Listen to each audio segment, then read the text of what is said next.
Hi, today we are going to learn and practice how to make C's in cursive. So the first thing you want to do is watch this video all the way through and watch how I do it. Then you're going to watch it again and you can use a whiteboard to practice.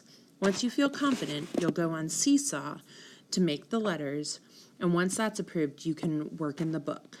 Okay?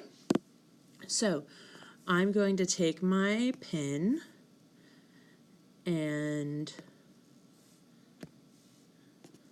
I'm going to, for a small C, I'm going to start right at the line.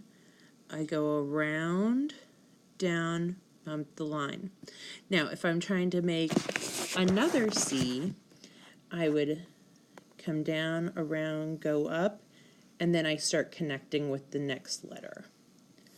Okay? A capital C is the same, except that instead of starting at the line, you start a little bit above the line. So this time I'm going to start above the line here, make the C, come down, make a little C. So that's going to be your first line.